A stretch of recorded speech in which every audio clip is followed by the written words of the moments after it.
Right then folks, we are at the beautiful Meadowlands Fishery today, where I've been doing my venue detective for the Match Fishing magazine cameras. Oh, honestly, what a session it's been. I proper love coming here. I came here last week with the boys from Winning Ways, and yeah, I've got to come here again. It's unique in that it's so deep. There's so many fish in it. You can do a lot of different styles, and you can fish like my particular favourite that I've not fished for years, which is like badoosh, filling it in with ground bait and fishing dirty, great big heavy rigs over the top, and it's just amazing. Rigs wise, you've got to keep it simple on these kind of venues, folks. Obviously, the warmer it is, the fish is going to start coming off the bottom, so that's when you need like, I said bottom, cheeky, that's when you need like shallow rigs and that. But obviously for the time of year it is, and the fish are like ice cubes, all I'm worried about is getting that bait down to the bottom, but just bringing that bait in nice and natural on sort of the short line where I'm loose feeding more. So before I waffle too much, I'm going to talk you through the rig that I've been using along, where I put some gear in. I won't lie to you folks, I did put lots and lots of portions of casters and ground bait in. I'll give them 10 balls, and there's probably like a good 2.5-3 pints of casters in with that mix. I'm not loose fed at all on that long line, so it's been like 30 metres with a little dolly butt. So rigs wise, and we're probably in, I'm going to say we're in like 12 foot or something. Elastic wise, I've got the brilliant Preston 5's Duraslip. Awesome elastic this, so when you're wanting something that does set the hook in that depth of water, because that's what it's all about on these heavy rigs, you've got to make sure you're setting the hook, but then you want something soft for playing like the skimmers and the roach when you catch them, and also like setting a hook for perch and that. So the trouble with like using a light elastic, which I'll come on to in a sec, which I'm using on my short line, when you're using a heavy float, you need to be striking through that the shot. So that's why the 5's Dura, just tightened up ever so slightly, is perfect for it. Main line, it's irrelevant. I just use like 0.16 AccuPower for pretty much everything this time of year. It's a hook lengths that make the difference.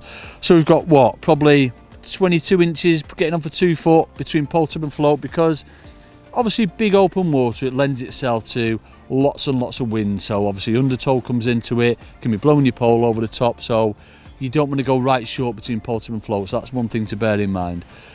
As usual, I've got my 2 number 8s back shots on. I don't ever fish without back shots. For me, it makes a massive difference. You've got to have back shots on.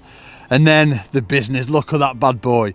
I think it's the biggest float I've used for like months and months. I've just been on little baby 410s and 412s for all the F1 fishing and roach fishing that I've been doing, so it's nice to use a proper float today. We've got a 1.5 gram power float on, which has got, you know, the titanium steel stem. Perfect for the stability wise, it's absolutely perfect. Sets nice and quick, it's just a lovely float. 1.5mm hollow bristle, blacked out, obviously the water's perfect as well, folks. It's lovely.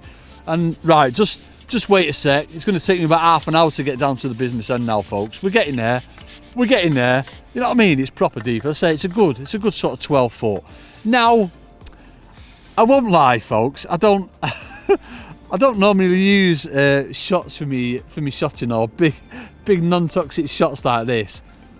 All my Olivettes fell off, so I just got the wrong Olivettes. I normally use like the inline ones, you know, and then set it with shots either side, but I didn't get them ones. I got the ones with like that have, you know, the little bit of silicone, and they kept falling off, so I thought, right, let's put some shots on. I used to use this technique all the time on the Weaver and that. It don't really matter, it's probably a little bit neater than Olivet, that's all, but that's neat enough. Dave's getting in on that, that's well neat.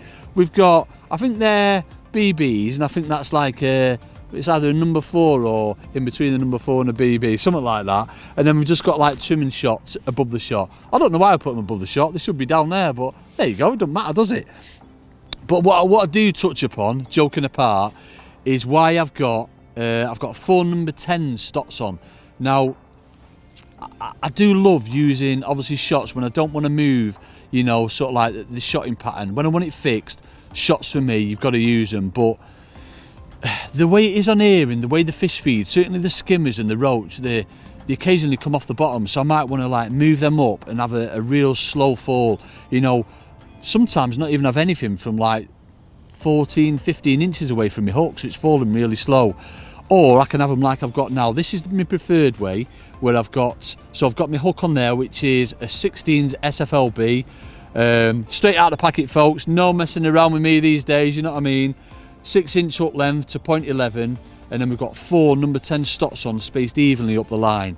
Now, as I was saying before, stots, because shots will mark your line, whereas the stots I can move them, I can do more things with them if you like. And the other thing as well, when it's just, if it was just skimmer fishing, just bream fishing, then these would be like number 8s and number 9s, so it's really positive. But there's a lot of roach in here, obviously a lot of perch as well, and the fish that you don't want to miss out on. So that's why I've gone for number 10s. I've said it's point 11. It's just awesome rig, you know what I mean? Gets down there nice and quick, and you're into fish straight away. So that's my long line. Now I've also had a short swim, sort of your traditional top kit and 3 sections on, where I've been feeding large portions of casters. I reckon I fished for like 2.5 hours today, and I've probably got through about 6 pints of casters. I have put a lot of bait in. On this line I cupped in loads of worms and casters, you know, sort of 3/4 of a big pot, put them in, and then I've sort of like give it sort of 2 of them, loads of casters in, sort of like feeding 80 to 100 casters I'd say, and I put a loose ball of ground bait in as well, just to sort of attract them fish instantly into the swim. Now with the short swim, it's very important that you're feeding it up first before you actually fish it. So out long I've not loose fed at all, so any fish that are coming to the noise, obviously when you're loose feeding that short line, they're going to bypass out long and settle on my short swim where I'm on a slope. It's lovely fishing. Whenever you can get sort of like that caster fishing in deep water, when you're fishing on the slope, it is just phenomenal, folks. Rig wise, everything's a lot lighter, but I mean it's still deep. We've still probably got 7.5, 8 foot or something like that on that slope. We're on original 6's slip Preston line, Preston elastic, probably my all-time favourite elastic in the whole wide world for silvers. It's just phenomenal gear. Again, look at that line pull tip to float. I do like a long bit of line pull tip to float, probably got 2 foot on there. 0.16 AccuPower again, 2 number 8 stots above the float for back shots, and then we've got a different float on for this one, because the whole essence of loose feeding, you know, you're attracting fish through the water. Ultimately we are fishing on the bottom as well. We'll go through the shotting pattern in a sec, but I still want to be targeting roach and you know, anything else as well as obviously the bigger fish like hybrids and skimmers. So that's why I've got a little bit lighter float on. It's a 0.75 and it's a Kerry float with a much finer bristle. It's only a 1.2mm bristle, this nylon bristle.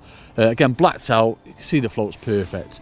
And then we haven't got as far to ship on this one, you know what I mean, right, with the shotting pattern already. So obviously any of you who watch our winning ways, or you know, pretty much all the features that I've done recently, you'll hear me bang on about this time and time again, and that's this tapered shotting pattern. What a difference it makes, folks. Honestly, I can't tell you. It's just, I can't fish with bulk and droppers when I'm fishing for sort of like roach. Obviously that other rig for out there for skimmers, getting the bait down, bringing it through nice and natural and sort of like the bottom third if you like. This rig purely for getting the bait down nice and quick, but then intercepting them fish through the water, because the whole essence of what I'm doing on that line, I'm loose feeding. So we've got a bulk of number 8s up here, and then we're just gradually getting further away. So the number 8 stop there, that's a number 10, we've got another number 10, and then we go 11, 11, 11. So you can see we're just increasing the gap all the way.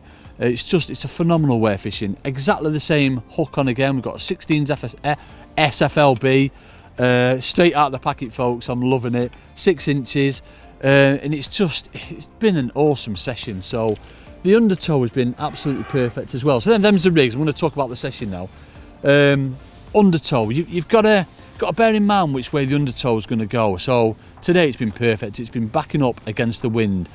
So what I've been doing on my short swim on the loose feed line, I've been feeding sort of like downwind a little bit of my marker, probably about a foot away from where I've got my marker. And it's all a case of experimenting with your float, with your rigs. So late in with the wind, late in against the wind. More often than not, you catch more fish when you lay it against the wind, the way the tow's going. So what I've been doing, I've been laying it in, holding a tight line, and you can see for bites on the drop on the short swim, and then just let everything go. Let it go! Bit of frozen free there, you know, let everything go, so like there's no resistance whatsoever, and you just get them little dinks, and oh, it's been amazing.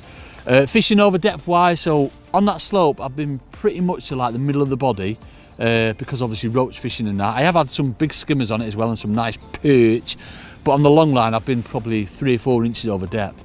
I can't remember, I think I bumped 1 fish all day, and that's the beauty of using sort of bigger hooks. Single red maggot has been by far the best bait, which has been a bit surprising really, because I thought worms might have been better, or you know, single double dead red, or a caster or caster, just to keep you happy, Big T. Yeah, I thought that might have been a bit better, but red maggot's been by far the best bait. Double feeding, double pouching the casters on the short line has been brilliant. I really thought I'd have to top up that long line. To be fair, I wanted to top up. I wanted to stand up again and give it another badoosh, but I've not needed to. There's been that many fish there. It's been phenomenal. Fish for probably 3 hours, and I bet I've got around 30 pounds. It's just been amazing. So, yeah, follow them tips, folks. Hope you've gained lots from it, and get yourself down here to Meadowlands Fishery. It is amazing. Booze.